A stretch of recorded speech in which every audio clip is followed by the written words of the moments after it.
आज मैं आपके लिए सूखी हड्डियों के तराई का संक्षिप्त विवरण जो आपको यहेजकेल की पुस्तक उसके 37 अध्याय के 1 से 14 वचनों में देखने को मिलेगा। यह उन दिनों की बात है जब यरूशलेम का मंदिर पूरी तरह जलाकर ढा दिया गया था। परमेश्वर की प्रजा इज़राइल के लोग बहुत ही दुखी तथा दयनीय अवस्था में बंदी थे। उन दिनों इज़राइलियों के मन में कोई आशा नहीं थी। तभी उन दिनों परमेश्वर का अभिषिक्त दास यहेजकेल वहां आया। उस समय परमेश्वर यहेजकेल से दर्शनों में बातें किया करता था। परमेश्वर ने यहेजकेल को इज़राइल के संबंध में एक दर्शन दिखाया, जिसका वर्णन यहेजकेल इस प्रकार करता है कि यहोवा की शक्ति मुझ पर हुई और वह मुझ में अपना आत्मा समवा कर बाहर ले गया और मुझे तराई के बीच खड़ा कर दिया। यहाँ पर हमें एक बात ध्यान देना है प्रियो, कि यहेजकेल इज़राइल की ओर से परमेश्वर से प्रार्थना किया करता था, क्योंकि यहेजकेल इज़राइल की उजड़ी हुई दशा देखकर बहुत खेदित और दुखी था और उसके मन में यह बोझ आया कि वह इज़राइल के लोगों की बहाली और खुशहाली के लिए परमेश्वर से प्रार्थना करे। इसलिए परमेश्वर यहेजकेल से दर्शनों में बातें कर उसे इज़राइल के भविष्य के विषय में बताया करते थे। वैसे ही प्रियो, हमें भी इस संसार में पाए जाने वाले दुखी और परेशान लोगों के लिए प्रार्थना करना है, क्योंकि ये परमेश्वर के लोग हैं जिन्हें परमेश्वर ने अपने इकलौते बेटे का कीमती लहू बहाकर मोल लिया है। हम प्रभु से प्रार्थना करें कि प्रभु हमें भी इन लोगों के लिए प्रार्थना करने का बोझ दे, ताकि हम भी संसार में पाए जाने वाले भटके और खोए हुए लोगों के उद्धार के लिए परमेश्वर से मध्यस्थी की प्रार्थना कर सके।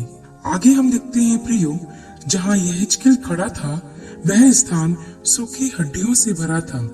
तब परमेश्वर ने यहेजकेल से कहा, हे मनुष्य के संतान, क्या ये हड्डियां जी सकती है? तब यहेजकेल ने कहा, हे परमेश्वर यहोवा, तू ही जानता है।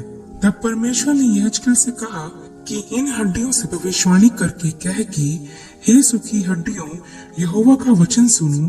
परमेश्वर यहोवा तुम हड्डियों से यूं कहता है कि देखो, मैं आप तुम में मांस समवाऊंगा और तुम जी उठोगी, और मैं तुम्हारी नसें उपजाकर मांस चढ़ाऊंगा और तुमको चमड़े से ढांपूंगा और तुम में सांस समवाऊंगा और तुम जी जाओगी और तुम जान लोगी कि मैं यहोवा हूँ। प्रियो, यहाँ परमेश्वर ने कितनी अद्भुत भविष्यवाणी की है। क्या कभी आपने किसी सूखी हड्डियों में प्राण आते देखे हैं? शायद ही आपने कभी ऐसा सुना या देखा होगा। प्रियो, हमारा परमेश्वर अद्भुत युक्ति करने वाला पराक्रमी परमेश्वर यहोवा है। उसके लिए कुछ भी असंभव नहीं है। हमारा परमेश्वर ऐसे कामों को करता है जो न कभी आंखों ने देखे होते हैं और ना ही कानों ने सुने होते हैं। तब आगे हम देखते हैं, इस आज्ञा के अनुसार यहेजकेल भविष्यवाणी करने लगा और तभी एक आहट आई और भूइडोल हुआ और वे हड्डियां इकट्ठी होकर हड्डी से हड्डी जुड़ गई। तब आगे उसने देखा कि उनमें नसें उत्पन्न होने लगी और मांस चढ़ने लगा और वे चमड़े से ढक गए, लेकिन तब भी उनमें सांसें ना थी। तब फिर परमेश्वर ने यहेजकेल से कहा कि हे मनुष्य के संतान, सांस से भविष्यवाणी कर और कह कि हे सांस, परमेश्वर यहोवा यूं कहता है कि चारों दिशाओं से आकर इन घात किए हुओं में समा जा कि ये जी उठे। तब यहेजकेल ने ऐसा ही किया और तभी उसकी इस आज्ञा के अनुसार उसमें सांस आ गई और वे जी कर अपने पांव के बल खड़े हो गए और वह एक बड़ी संख्या बन गई। यहाँ पर हम एक ऐसे दर्शन को देखते हैं जो असंभव परिस्थिति को संभव करता है। जैसे जैसे यहेजकेल ने भविष्यवाणी की, वैसे वैसे वह हड्डियां जी उठी, क्योंकि यहेजकेल के जीवन में परमेश्वर के प्रति दृढ़ विश्वास था और उसके मुख में परमेश्वर यहोवा के सामर्थी वचन थे। इसलिए ऐसा हुआ, क्योंकि बाइबल में लिखा है कि जीव के वश में जीवन और मृत्यु दोनों होते हैं और जो उसे काम में लाना जानता है वह उसका फल भोगेगा। जैसा वहां हमने यहेजकेल के द्वारा होते हुए देखा। प्रियो, जब हम किसी विपरीत परिस्थिति में होते हैं, तब यदि हम प्रभु पर विश्वास रखकर उसके सामर्थ्य जीवन देने वाले वचन को बोलते हैं, अर्थात अंगीकार करते हैं, तब हम अपने जीवन की परिस्थितियों में एक बदलाव को देखते हैं, अर्थात मृत्यु के क्षणों में भी हम जीवन को देखते हैं। आगे हम देखते हैं प्रियो कि तब परमेश्वर ने यहेजकेल से कहा कि हे मनुष्य के संतान, ये हड्डियां इजराइल के सारे घराने का प्रतीक है। वे कहते हैं, हमारी हड्डियां सूख गई और हमारी आशा जाती रही, हम पूरी तरह से कट चुके हैं। अर्थात इजराइल ऐसे ही मरी हुई अवस्था में थी और वह ऐसे ही मरी हुई अवस्था का वर्णन कर रहे थे कि उनकी कोई आशा न रही। तब परमेश्वर ने इस दर्शन को दिखाने के पश्चात यहेजकेल से कहा कि इजरायलियों से कह दे कि हे मेरी प्रजा के लोगों, देखो मैं तुम्हारी कब्र खोलकर तुमको उनमें से निकालूंगा और इजराइल के देश पहुंचा दूंगा। जब मैं तुम्हारी कब्रें खोलूं और तुमको उनमें से निकालूं, तब हे मेरी प्रजा के लोगों, तुम जान लोगे कि मैं यहोवा हूँ और मैं तुम में अपना आत्मा समवाऊंगा और तुम जियोगे और तुमको तुम्हारे निज देश में बसाऊंगा। तब तुम जान लोगे कि मुझ यहोवा ही ने यह कहा और किया भी है। यहोवा की यही वाणी है। प्रियो, इस घटना में हमने देखा कि किस प्रकार परमेश्वर ने यहेजकेल के द्वारा भविष्यवाणियां करवाई और सूखी हड्डियों में भी प्राण आ गए।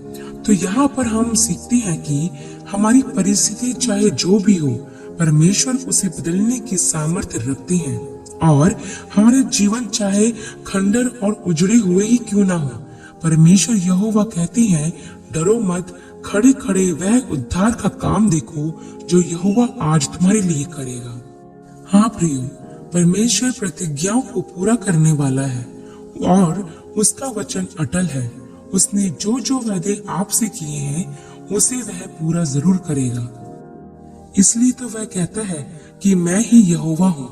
प्रियो, कभी कभी जब हम अपने जीवन में बहुत अधिक दुख, मुसीबतों और परेशानियों का सामना करते हैं, तो हम संदेह करने लगते हैं कि यदि परमेश्वर है तो आज मेरी यह दशा क्यों है, वे है भी या नहीं।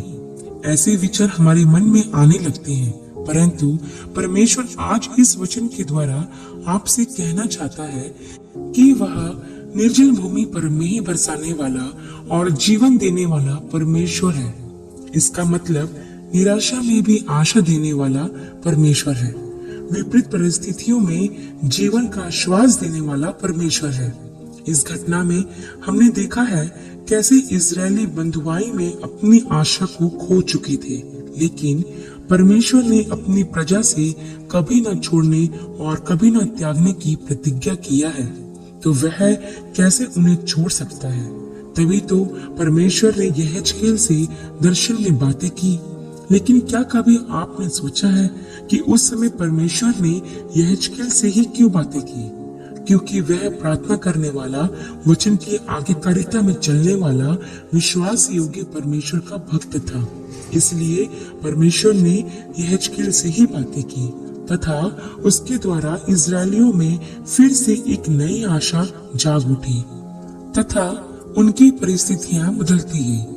प्रियो, हमें किसी भी परिस्थिति में डरना या घबराना नहीं है, सदा प्रार्थना करते रहना है। बाइबल दर्शाती है कि जब परमेश्वर हमारी ओर है तो हमारा विरोधी कौन हो सकता है। हमारा परमेश्वर सूखी हड्डियों में जान डालने वाला परमेश्वर है। तो प्रियो, हमें डरना या घबराना नहीं है। परमेश्वर के वचन का अंगीकार करें, उसकी प्रतिज्ञाओं का स्मरण करें, फिर आप देखोगे प्रियो कि परमेश्वर के वचन के सामर्थ्य से आपके जीवन की परिस्थितियां कैसे बदलती है। आपका जीवन एक सामर्थ्य जीवन बन जाता है। प्रियो, निराशा और दुख से बाहर आए, विश्वास रखें कि परमेश्वर आपके साथ है, क्योंकि उसने वादा किया है कि जगत के अंत तक वह सदा हमारे साथ है। तो वह कैसे दुख परेशानी में हमें छोड़ सकता है? यदि आप परमेश्वर पर अपने भरोसे को बनाए रखोगे तो आप स्वयं परमेश्वर की सामर्थ्य और उसके अद्भुत काम को अपने जीवन में होते हुए देखोगे। प्रियो, जैसे परमेश्वर ने इस घटना में सूखी हड्डियों में जान डाल दी, वैसे ही परमेश्वर आपकी मरी से मरी हुई परिस्थिति में जान डालेगा और आपका जीवन अनंत खुशियों से भर देगा। आप इस वचन के अनुसार अपने विपरीत परिस्थितियों में जीवन का श्वास भरें, निराशा से आशा की ओर बढ़े, क्योंकि सामर्थ्य परमेश्वर के सामर्थ्य वचन आपके मुंह में ही है। जब भी शैतान किसी विपरीत परिस्थितियों को आपके सामने लाए तो वचन रूपी तलवार चलाकर उसका सामना करें। फिर देखें कि कैसे शैतान आपके सामने से भागता है। फिर आप एक आनंद से भरा हुआ विजयी जीवन जी पाएंगे और परमेश्वर की भरपूरी में बढ़ते जाएंगे। इस घटना का संक्षिप्त विवरण आपको समझ में आया होगा और आपने प्रभु की आशीष अपने जीवन में प्राप्त की होगी। ऐसे ही और वीडियोस के लिए हमारे चैनल को सब्सक्राइब और वीडियो को लाइक करना ना भूलिएगा। अगली वीडियो में एक नए विषय के साथ आपसे फिर मुलाकात होगी।